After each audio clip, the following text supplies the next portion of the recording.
영미야, 요즘은 밤이 너무 길구나. 낯선 고백에 저는 잠시 숨이 막혔습니다. 저 역시 남편의 무관심 속에서 느껴온 외로움이 있었기 때문입니다. 아버님, 아버님 심정 뭔지 잘 알 것 같습니다. 제가 좀 도와드릴까요? 영미야, 안 된다, 안 돼. 그럴 수는 없다. 그 말을 듣고 저는 황급히 자리에서 일어나려 했습니다. 아버님, 저 벌써 취한 것 같아요. 이만 들어가 보겠습니다. 그 순간 제 손목이 불쑥 붙잡혔습니다. 놀라서 고개를 들자 시아버지의 눈빛이 떨리고 있었습니다. 영미야, 내가 지금 무슨 짓을 하려는 건지 나도 안다. 하지만 잠시만, 그냥 이렇게 있어 주면 안 되겠니? 그 말에 저는 더 이상 발을 뗄 수 없었습니다. 잠깐의 호기심에서 시작된 저의 이야기 끝까지 들어보시고 여러분이 판단해 주세요. 구독 버튼을 눌러주시면 어디서도 들을 수 없는 감동적인 사연들을 들려드릴게요. 구독과 좋아요, 알람은 사랑입니다. 저는 45살, 이름은 최영미입니다. 얼마 전 두 번째 결혼 생활을 시작했습니다. 지난 결혼은 상처만 남겼지만 이번에는 달랐습니다. 지금 남편은 한없이 착하고 성실한 사람이라 마음이 편안했습니다. 큰 소리 한 번 내지 않고 늘 저를 존중해주는 사람이었으니까요. 그런 남편과 저, 이렇게 단둘이서 새로운 생활을 시작하게 된 것이지요. 그런데 집 문제로 잠시 어려움이 생겼습니다. 집을 처분하고 정리하는 동안 당분간 시아버지 댁에 들어가 지내야 했습니다. 사실 처음에는 조금 긴장됐습니다. 나이 지긋한 어른과 함께 산다는 게 어떤지 잘 몰랐으니까요. 어서 와라. 불편하게 생각 말고 내 집처럼 지내거라. 아버님, 저희가 번거롭지는 않으시죠? 무슨 소리냐? 집에 사람이 있으니 오히려 좋구나. 막상 들어와 보니 생각보다 편안했습니다. 시아버지는 이른을 간 넘기신 은퇴 공무원이셨습니다. 아내분을 먼저 떠나보내신 후로 혼자 지내셨는데 늘 규칙적인 분이셨습니다. 아침마다 운동을 다녀오시고 집도 정갈하게 관리하셨습니다. 식사도 혼자 잘 챙겨 드시고 말투나 태도에서도 매너가 묻어났습니다. 처음에 걱정했던 것과 달리 그분과 함께 지내는데 큰 불편은 없었습니다. 저는 속으로 생각했습니다. 정말 다행이다. 이렇게 깔끔하고 바른 분과 함께 산다면 괜찮을 거야. 그런데 제 결혼 생활에는 치명적인 구멍이 하나 있었습니다. 바로 남편이었습니다. 모임에서 만나 정말 바른 성품과 다정함에 반해 만나게 되었지만 부부 사이에서 가장 중요한 부분을 늘 외면했습니다. 여보, 피곤해서 오늘은 그냥 자자. 남편은 늘 이렇게 말했습니다. 회사 일에 치여 집에 오면 지쳐 있었습니다. 처음에는 이해하려 했습니다. 바쁘고 힘든 사람을 억지로 붙잡는 건 제 욕심 같았으니까요. 하지만 바빠서 그런 게 아니었습니다. 남편은 그런 쪽으로는 40대 남자임에도 드물게 아예 관심이 없는 사람이었습니다. 결혼 전 연애할 때부터 그런 쪽으로는 크게 생각을 안 하기에 나를 아껴주나 보다 했었지만 신혼 때조차도 저를 잘 건드리지 않았습니다. 저하고 결혼하기 전 전처와의 사이에서도 아이가 없었던 이유가 이것이지 않았을까 싶었습니다. 그리고 무엇보다도 신체적으로 큰 결함이 있었습니다. 크기가 아주 작다는 것이었습니다. 그것은 남편이 아무리 노력한다 하더라도 변하지 않는 것이었기에 남편 역시나 그 부분에 있어서 부부 사이에 중요하지 않다고 생각하려는 것 같았습니다. 하지만 저는 어느 정도는 아무리 우리가 40대를 넘어서는 나이라 하더라도 이런 시간이 필요하다고 생각하는 사람이고 저도 그런 쪽으로는 원하는 부분이 있는 사람이기 때문에 불만이 점차 생기기 시작했습니다. 부부라면 서로의 온기를 나누며 더 가까워져야 하는데 우리는 오히려 멀어지고 있었습니다. 겨우 몇 번 시도해도 금세 끝나버렸고 제 안은 채워지지 않았습니다. 그는 늘 선물을 사오거나 집안일을 다 해놓는다거나 깜짝 이벤트를 해준다거나 하며 저를 다른 쪽으로 충족시켜주려 하지만 저는 마음속으로 더 이상 바라보지 않게 되었습니다. 애써 기대하지 않고 모른 척하며 등을 돌린 채 잠드는 날이 많아졌습니다. 겉으로 보기엔 평온한 부부였지만 속으로는 서서히 균열이 깊어지고 있었습니다. 그런데 어느 날 밤이었습니다. 새벽에 잠에서 깼는데 목이 말라 물을 마시러 부엌으로 나가던 길이었지요. 그런데 시아버지 방 쪽에서 이상한 소리가 들렸습니다. 처음엔 기침 소리인가 싶었습니다. 연세가 있으시다 보니 혹시 어디가 불편하신 건 아닐까 걱정이 앞섰습니다. 조심스럽게 다가가 문 앞에 섰는데 안에서 들려오는 소리는 제 예상과는 전혀 달랐습니다. 문이 살짝 열려 있었고 그 사이로 스쳐 보인 장면은 제 눈을 얼어붙게 만들었습니다. 70살의 나이의 움직임이 아니었습니다. 혼자 가득 찬 외로움을 처절하게 풀어내는 듯한 젊은 남자의 뒷모습 같았습니다. 순간적으로 숨이 막혀 아무 소리도 낼 수 없었습니다. 너무 놀라서 도망치듯 발걸음을 돌렸지만 그 장면은 머릿속에서 사라지지 않았습니다. 이게 정말 가능한 일일까? 내가 잘못 본 걸까? 스스로 수십 번 되뇌었지만 분명히 본 건 사실이었습니다. 그날 이후로 저는 괜히 새벽만 되면 신경이 곤두섰습니다. 며칠이 지나면서 알게 됐습니다. 시아버지는 거의 매일 새벽 2, 3시쯤 혼자만의 시간을 가지신다는 사실을요. 규칙적인 습관처럼 반복되고 있었습니다. 낮 동안 늘 점잖고 단정한 모습만 보였던 분이었는데 그 이면에는 제가 알지 못했던 또 다른 모습이 존재했습니다. 그 사실을 깨닫고 나니 제 마음속 어딘가에 이상한 감정이 싹트기 시작했습니다. 걱정과 놀라움, 그리고 설명할 수 없는 호기심이었습니다. 며칠 뒤 저는 시고모들을 뵙게 되었습니다. 오랜만에 모이니 자연스럽게 지난 이야기들이 오갔습니다. 그런데 돌아가신 시어머니 이야기가 나오자 분위기가 달라졌습니다. 점숙이가 참 고생이 많았어. 겉으론 아무 말도 안 했지만 우리가 다 알지 않니? 한 고모가 한숨을 쉬며 말했습니다. 다른 고모가 고개를 끄덕이며 낮은 목소리로 이어갔습니다. 작은 오빠가 워낙 그쪽이 강해서 새언니가 힘들어했잖아. 그걸 어디 가서 얘기도 못하고 속으로만 사겼지.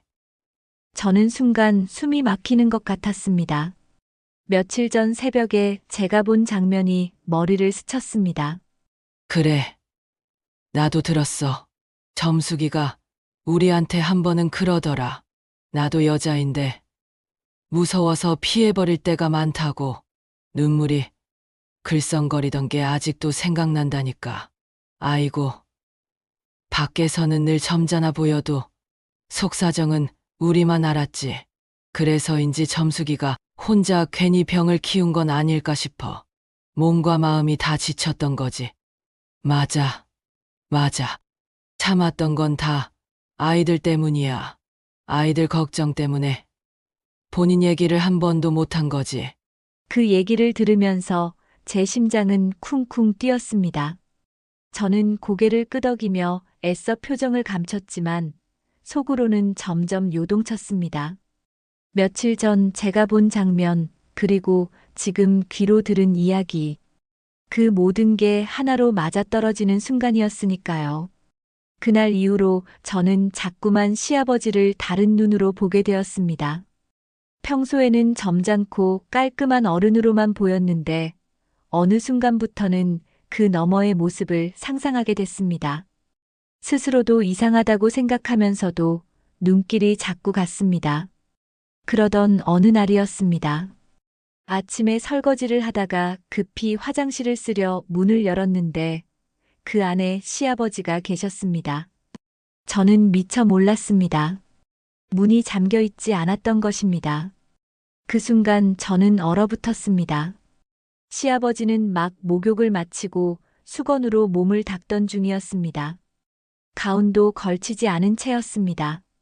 저는 반사적으로 죄송해요 하고 외쳤지만 시선은 이미 그분을 향해 있었습니다. 단 몇 초도 되지 않았는데 그 장면이 제 머릿속을 강타했습니다. 소문으로만 들었던 그 사실이 눈앞에 펼쳐진 순간이었습니다. 정말 저 소문이 사실이구나. 가슴이 두근거리고 얼굴이 화끈거렸습니다. 당황스러웠지만 시선을 돌리는 게 쉽지 않았습니다. 시아버지도 놀라서 급히 수건으로 몸을 가리셨습니다. 아, 미안하다. 내가 문을. 저는 급하게 고개를 숙인 채 문을 닫고 나왔습니다. 제가 죄송해요. 몰랐어요. 문을 닫고 나왔지만 이미 늦었습니다. 그 장면이 제 머릿속에 깊게 새겨져 버렸습니다. 집안 공기가 묘하게 달라진 것 같았습니다. 평소와 다를 바 없는 아침이었는데 저는 더 이상 평범하지 않았습니다. 남편이 해외 출장을 가게 되었습니다. 이번에는 무려 2주라는 긴 시간이었지요. 공항에서 남편을 배웅하고 돌아오면서도 마음 한구석이 허전했습니다.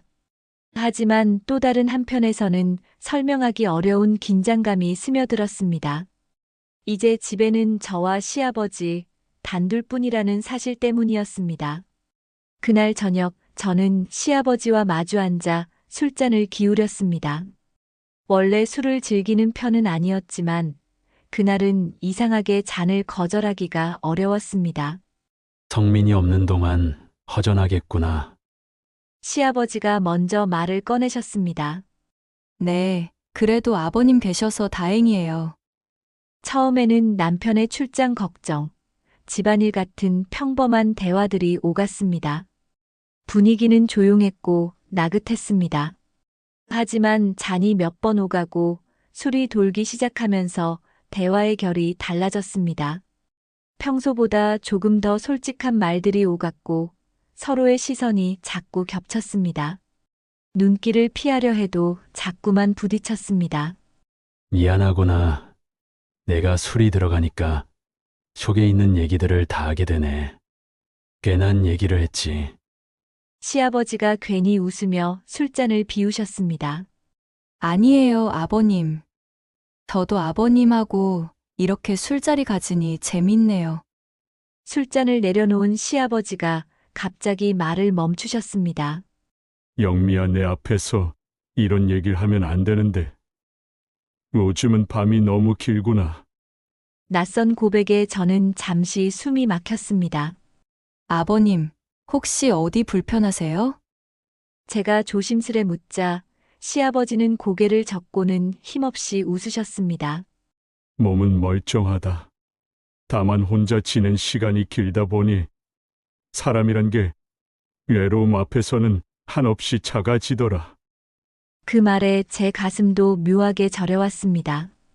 저 역시 남편의 무관심 속에서 느껴온 외로움이 있었기 때문입니다. 아버님 심정 뭔지 잘 알 것 같습니다. 제가 좀 도와드릴까요? 잠시 침묵이 흘렀습니다. 술기운 때문인지 서로의 시선이 겹치자 피하지 못했습니다. 하지만 시아버지께서는 고개를 강하게 저으셨습니다. 영미야, 안 된다, 안 돼. 그럴 수는 없다. 그 말을 듣고 저는 황급히 자리에서 일어나려 했습니다. 아버님, 저 벌써 취한 것 같아요. 이만 들어가 보겠습니다. 그 순간 제 손목이 불쑥 붙잡혔습니다. 놀라서 고개를 들자 시아버지의 눈빛이 떨리고 있었습니다. 영미야, 내가 지금 무슨 짓을 하려는 건지 나도 안다. 하지만 잠시만 그냥 이렇게 있어 주면 안 되겠니? 그 말에 저는 더 이상 발을 뗄 수 없었습니다. 조용히 제 손을 이끌고 방으로 들어갔습니다. 그날 밤 우리는 결국 선을 넘었습니다. 그리고 저는 확인했습니다. 시아버지의 남다른 모습과 제가 그동안 얼마나 저 자신이 진정으로 원하는 것을 부정하고 살았는지를요. 다음 날 아침 저는 몸을 일으키는 순간 아랫배부터 전해지는 묵직한 통증을 느꼈습니다. 얼얼하고 아파왔지만 그 감각조차 잊을 수 없는 기억으로 남아 있었습니다. 처음에는 정말 아파서 시어머니의 심정이 이해가 됐을 정도였는데 점차 익숙해지며 즐기고 행복해하고 있는 제 자신을 발견했습니다. 죄책감은 분명 있었지만 그것보다 더 강하게 밀려온 것은 충만함이었습니다. 점심 무렵이 되어서야 시아버지가 먼저 말을 꺼내셨습니다. 영미야, 네, 아버님. 어젯밤 일 때문인지 목소리에는 묘한 떨림이 묻어 있었습니다. 어제 미안하다. 술김에 경계를 넘은 것 같구나. 저는 고개를 저으며 대답했습니다. 아버님, 제가 먼저 그런 제안을 드린 거예요. 우리 둘 다 실수였죠. 말은 그렇게 했지만 제 속마음은 달랐습니다. 실수라고 부르기엔 너무 선명하고 강렬한 기억이었습니다. 시아버지도 고개를 끄덕였지만 눈빛에서는 아쉬움이 스쳐 지나갔습니다. 저 역시 마찬가지였습니다. 오후에 시아버지는 외출하셨습니다. 친구를 만난다고 하셨지만 아마도 집안의 어색한 공기를 피하고 싶으셨던 것 같습니다. 혼자 남겨진 저는 더 혼란스러웠습니다. 어젯밤이 정말 잘못이었을까? 아니, 그 순간 내가 느낀 건 분명 진짜였다. 저녁 무렵 시아버지가 돌아오셨습니다. 다녀오셨어요? 그래, 고맙다. 우리는 짧은 인사만 나눈 채 저녁을 준비했습니다. 하지만 식탁에 앉아 있는 내내 시선이 자꾸 엇갈렸습니다. 저는 무심코 시선을 돌려버렸지만 그 순간마다 심장이 빠르게 뛰었습니다. 이제는 시아버지를 단순한 어른이 아니라 한 남자로 의식하고 있다는 걸 스스로도 인정할 수밖에 없었습니다. 식사 후 각자 방으로 들어갔지만 잠은 오지 않았습니다. 어젯밤의 기억이 자꾸만 되살아났습니다. 다시는 반복하지 말아야 한다고 다짐했으면서도 마음 깊은 곳에서는 또다시 그 순간을 원하고 있었습니다. 새벽 2시가 넘어갔습니다. 평소라면 방 안에서 들리던 소리도 없었습니다. 아마 어젯밤 때문에 조심하시는 거겠지. 그렇게 생각하며 물을 마시러 부엌으로 나갔는데 거실에서 희미한 불빛이 새어나오고 있었습니다. 조심스레 다가가 보니 시아버지가 혼자 앉아 계셨습니다. 아버님, 아직 안 주무셨어요? 미영아, 너도 잠이 안 오니? 저는 고개를 끄덕이며 그 옆에 앉았습니다. 이전보다 훨씬 가까운 자리였습니다. 아버님도 어젯밤 생각 때문에 그러신 거죠? 제 말에 시아버지는 잠시 침묵하다가 고개를 끄덕였습니다. 그래. 나도 자꾸만 떠오른다. 영미야, 그게 정말 실수였을까? 저는 대답하지 못했습니다. 솔직히 말하면 그건 실수가 아니라 제가 원한 일이었으니까요. 모르겠어요, 아버님. 하지만 나도 잘 모르겠다. 다만, 한 가지는 분명하다. 후회는 안 한다. 그 한마디에 제 가슴이 요동쳤습니다. 저도 똑같이 느끼고 있었기 때문입니다. 저도 후회하지 않아요. 그 순간 시아버지의 손이 제 손 위에 포개졌습니다. 어젯밤보다 훨씬 자연스러웠습니다. 시아버지는 한참을 머뭇거리시더니 낮게 대답하셨습니다. 성민이 돌아오기 전까지만, 그때까지만 서로 위로가 되어주는 건 어떠니? 그 이상은 안 된다. 그 말에 저도 고개를 끄덕였습니다. 합의 아닌 합의가 이루어진 순간이었습니다. 우린 서로의 잘못을 인정하면서도 이미 끊어내기엔 너무 깊이 발을 들여놓은 상태였습니다. 그 후로 밤이 찾아오면 우리는 조심스레 서로를 찾았습니다. 처음이 어려웠지 그 후로는 자연스럽게 즐기기 시작했습니다. 낮에는 멀리서 예전처럼 존칭을 쓰며 지냈지만 밤만 되면 한순간에 경계가 무너졌습니다. 남편이 돌아온 뒤로 우리는 더 이상 아무것도 할 수 없었습니다. 늘 곁에 있는 남편 앞에서 단 한순간의 기회조차 주어지지 않았습니다. 머릿속에서는 잊으려고 해도 잊히지 않았고 몸은 이미 기억해버린 감각 때문에 괴로웠습니다. 하지만 어떻게 할 수도 없었습니다. 그러던 어느 날 남편이 다시 출장을 가게 되었습니다. 이번에는 2박 3일 일정이었습니다. 그 소식을 들은 순간 저는 믿을 수 없을 만큼 기뻤습니다. 약속을 하지 않았지만 서로의 마음은 이미 같았습니다. 그날 밤 당연하다는 듯 다시 우리는 하나가 되었습니다. 그러나 행복은 오래가지 않았습니다. 출장 둘째 날 밤 갑자기 도어락이 열리는 소리가 들렸습니다. 남편이 예상보다 일찍 귀가한 것이었습니다. 저는 놀라서 숨이 멎는 줄 알았습니다. 급히 옷을 챙겨 입으며 안방 화장실로 몸을 숨겼습니다. 시아버지는 허겁지겁 옷을 걸쳤지만 제대로 챙겨 입을 겨를이 없었습니다. 현관문이 열리고 남편이 들어왔습니다. 아버지, 깜짝 놀랐네요. 근데 집에 며느리도 같이 사는데 아무리 혼자 계셔도 이렇게 대충 입으시면 어떡합니까? 남편은 이상한 낌새를 전혀 눈치채지 못한 채 대충 둘러대는 시아버지를 나무랐습니다. 아, 그래, 미안하다. 그냥 좀 더워서. 시아버지는 애써 태연한 척 했습니다. 남편은 고개를 절레절레 흔들며 방으로 들어갔습니다. 그 짧은 순간에도 저는 화장실 안에서 숨이 막히는 것 같았습니다. 남편이 잠시 화장실에 다녀가는 틈을 타 저는 몰래 옷을 제대로 입고는 밖으로 나갔다가 들어온 척 했습니다. 여보, 나 이제 들어왔어. 마트 좀 다녀왔어. 억지로 웃으며 말했지만 제 목소리는 떨리고 있었습니다. 남편은 대수롭지 않게 대답했지만 저는 시아버지와 눈을 마주칠 수 없었습니다. 그 순간 우리 둘 다 깊은 자괴감에 빠졌습니다. 들키지 않았음에도 이미 모든 것이 무너져가는 기분이었습니다. 며칠 동안 아무 일 없었던 것처럼 지내려 했지만 집안 공기는 더 무거워져 갔습니다. 저와 시아버지는 눈이 마주칠 때마다 피하려 했지만 그럴수록 더 불편하고 어색해졌습니다. 그러던 어느 저녁 식탁에 앉아있던 시아버지가 깊은 한숨을 내쉬셨습니다. 영미야, 이렇게는 안 되겠다. 나도, 너도 힘들어질 뿐이야. 저는 젓가락을 내려놓고 그분의 얼굴을 바라봤습니다. 목소리에는 단호함이 묻어 있었습니다. 그날 밤 시아버지는 아들을 불렀습니다.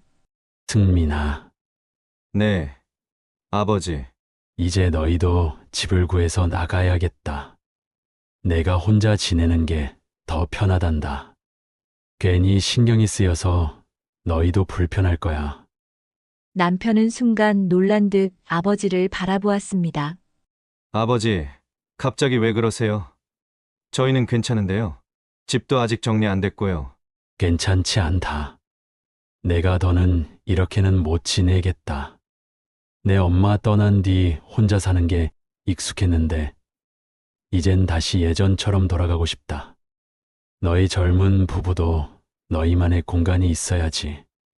저는 말없이 그 대화를 지켜보고 있었습니다. 시아버지의 말이 모두 핑계라는 걸 알았기 때문입니다. 남편은 잠시 망설이다가 고개를 끄덕였습니다. 알겠습니다. 아버지, 곧 집 알아보겠습니다. 그날 이후 분가 준비가 시작되었습니다. 짐을 하나하나 박스에 담으며 제 마음은 복잡했습니다. 이제 끝이구나. 더는 함께할 수 없구나. 머리로는 분명 알겠는데 가슴은 도무지 받아들이질 못했습니다. 물건 하나하나를 정리할 때마다 시아버지와의 시간이 떠올랐습니다. 그 강렬했던 순간들, 다시는 돌아오지 않을 것 같은 그 기억이 저를 괴롭혔습니다. 분가 후 남편과 단둘이 지내는 생활이 시작되었지만 마음은 공허했습니다.